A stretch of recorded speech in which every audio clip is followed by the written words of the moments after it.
అందరికీ నమస్కారం. My dear students, మీ అందరికీ ఎస్ఏ హిందీ టీచింగ్ టీవీ తరఫున స్వాగతం, సుస్వాగతం. दक्षिण भारत हिंदी प्रचार सभा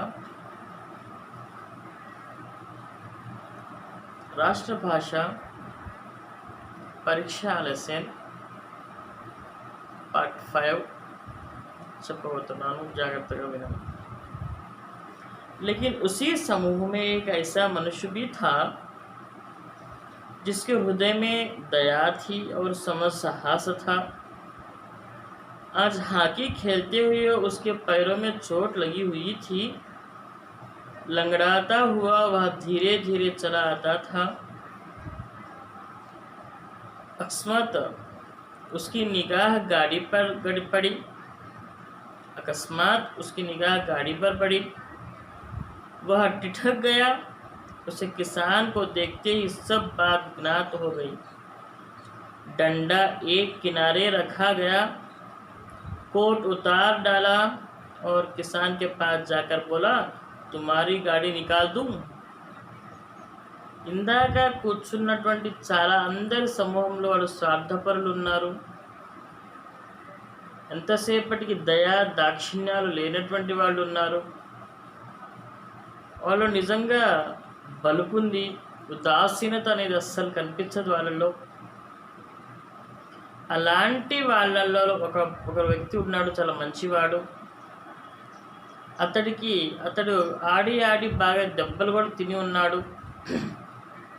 అతని కళ్ళు అకస్మాత్తుగా ఆ రైతు కష్టం ఆ బండి మీద పడ్డాయి.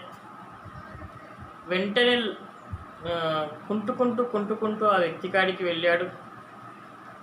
వెళ్ళి బండిని తీయమంటావా అని అడిగాడు. किसान ने देखा कि एक गठे हुए बदन का लंबा आदमी सामने खड़ा है. डरकर बोला, हुजूर मैं आपसे कैसे कहूँ? युवक ने कहा, मालूम होता है तुम यहाँ बड़ी देर से फंसे हुए हो. अच्छा, तुम गाड़ी पर जाकर बैलों को सादे में पहियों को ढकेलता हूँ, अभी गाड़ी ऊपर आती है. ఆ వ్యక్తి వెళ్ళి, నేను ఈ బండిని బయటికి తీయమంటారా అని చెప్పి అడిగిన వెంటనే, మహాప్రభు నేను ఎట్లా తీయాలి, మిమ్మల్ని ఎట్లా చెప్పాలి ఈ పని, మీరు పెద్దవారు అనేటప్పటికీ నువ్వు బండి మీద వెళ్ళి కూర్చో, సాధారణంగా నువ్వు ఎట్లా బండి తోలుతావు అట్లానే తోలు, ఈ బండి పైకి వచ్చేస్తుంది అని చెప్పి చెప్తాడు. కిసాన్ గాड़ी पर जा बैठा. युवक ने पहिया में जोर लगाकर खसकाया. कीचड़ बहुत ज़्यादा था. वह घुटने तक जमीन में गड़ गया, लेकिन उसने हिम्मत ना हारी. उसने फिर जोर किया. इधर किसान ने बैलों को ललकारा. बैलों को सहारा मिला. उनकी भी हिम्मत बंध गई. उन्होंने कंधे झुकाकर एक बार जो जोर दिखाया, बस गाड़ी नाले के ऊपर थी. మరి ఆ బండి చాలా లోతులో, ఆ చక్రాల చాలా లోతుకి వెళ్ళిపోయినాయి. ఆ లోతుకి వెళ్ళిన చక్రాలని కూడాను మరి ఎంతో కష్టపడి ఆయన పైకి తీశాడు. ఆ యొక్క ఎద్దులు కూడా సహకరించింది, రైతు కూడా సహకరించాడు. అన్నీ సక్రమంగా ఉండి అల్లాదే వల్ల బండి పైకి వచ్చేసింది. किसान युवक के सामने हाथ जोड़कर खड़ा हो गया और बोला, महाराज आपने आज मुझे उबार लिया, नहीं तो सारी रात यही बैठना पड़ता.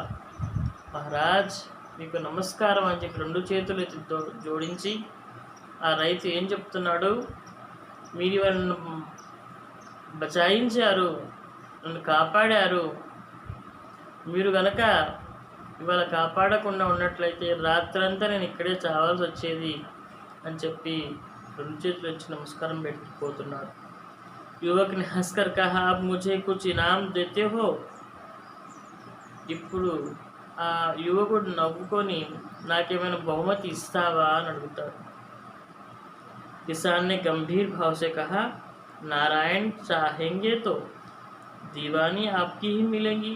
वाह, ఏమైనా ఆశీర్వాదం ఇస్తావా అంటే, భగవంతుడు ఆశీర్వదిస్తే మంత్రిగా నువ్వే అవుతావేమో. युवक ने किसान की तरफ गौर से देखा. उसके मन में एक संदेह हुआ, क्या यह सुजान सिंह तो नहीं है. आवाज़ मिलती है, चेहरा मुहरा भी वही है. किसान ने उसकी ओर तीव्र दृष्टि से साथ देखा. शायद उसके दिल में संदेह को भांप गया. मुस्कुराकर बोला, गहरे पानी में पलटने से ही मोती मिलता है. ఏంటి మనిషి నాకు ఈ యొక్క ఉద్యోగం వస్తుంది అని అంటాడు, కొంపతీసిన సుజాన్ సింగ్ అయితే కాదు కదా అని చెప్పి అనుకొని మళ్ళీ ఒకసారి బాగా చూస్తాడు. చూసిన తర్వాత ఎస్, ఆయన సుజాన్ సింగ్ అనిపిస్తుంది. ఆయనకి అనిపించిన తర్వాత సాధారణంగా మోతీని తీసుకోవాలి అంటే లోతుగా నీళ్ళల్లో లోతుకి వెళ్ళాలి, అప్పుడే ఆ యొక్క ముత్యాలు మనకు వస్తాయి. అలానే మన యొక్క గొప్పతనాన్ని తెలుసుకోవాలి అని అంటే భగవంతుడు కూడా అదే ఇక్కడ కూడా ఒక ఉద్యోగం కావాలి అంటే మనల్ని చూడటానికి, మనలో ఉన్నటువంటి శక్తిని చూడటానికి సుజాన్ సింగ్ గారే వచ్చారని చెప్పి ఆయనకి అర్థమైపోతుంది అన్నమాట. निदान महीना पूरा हुआ, चुनाव का दिन आ पहुंचा. उम्मीदवार लोग प्रातःकाल से ही अपनी अपनी किस्मत का फैसला सुनने के लिए उत्सुक थे. दिन काटना पहाड़ हो गया. प्रत्येक के चेहरे पर आशा और निराशा के रंग आते थे. नहीं मालूम आज किसके नसीब जागेंगे, ना जाने किस पर लक्ष्मी की कृपा दृष्टि होगी. संध्या समय राजा साहब का दरबार सजाया गया. शहर के रसोई और धनाढ़ लोग, राजा के कर्मचारी, दरबारी और दीवानी के उम्मीदवार सब रंग बिरंगे की सज धज बनाए दरबार में आ विराजे. ఆ రోజు రానే వచ్చింది. ఎవరు ఈ రాజ దర్బార్కి మంత్రి అవ్వబోతున్నారు, దివాన్ అవ్వబోతున్నారు అని చెప్పి అందరూ రైతులు, జనాలు, అక్కడ పార్టిసిపేట్ చేయడానికి వచ్చిన వాళ్ళ వ్యక్తులు అందరూ, డబ్బున్న వాళ్ళు, లేని వాళ్ళు అందరూ కూడా వచ్చి కూర్చున్నారు. ఈ పార్టిసిపేట్ చేయడానికి వచ్చిన వాళ్ళకి చాలా బాధగా ఉంది, భయంగా ఉంది, సంతోషంగా ఉంది. ఎవరు ఇవాళ ఆ యొక్క సంతోషంగా ఉండేవాడు ఎవడు, ఆ రాజు గారికి దివాన్ అయ్యే వ్యక్తి ఎవడు అని చెప్పి ఒకరికొకరు చూసుకుంటున్నారు. तब सरदार सुजान सिंह ने खड़े होकर कहा, मेरे दीवानी के उम्मीदवार महाशयों, मैंने आप लोगों को जो कुछ कष्ट दिया हो उसके लिए क्षमा कीजिए. मुझे इस पद के लिए ऐसे पुरुष की आवश्यकता थी जिसके हृदय में दया हो और साथ ही साथ आत्मबल भी हो. हृदय वही है जो उदार हो, आत्मबल वही है जो आपत्ति का वीरता के साथ सामना करे. और इस रियासत के सौभाग्य से हमको ऐसा पुरुष मिल गया, ऐसे गुण वाले संसार में कम है.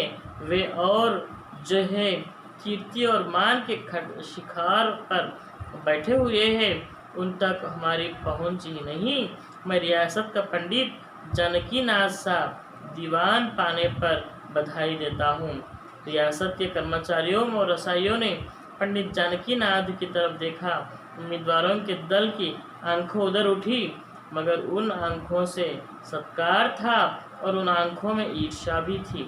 सरदार साहब ने फरमाया, आप लोगों को यह स्वीकार करने में कोई आपत्ति ना होगी कि जो पुरुष स्वयं जख्मी होने पर भी एक गरीब किसान की भरी हुई गाड़ी को दलदल से निकालकर नाले के ऊपर चढ़ावे, उसके हृदय में सहस आत्मबल उदारता का वास है.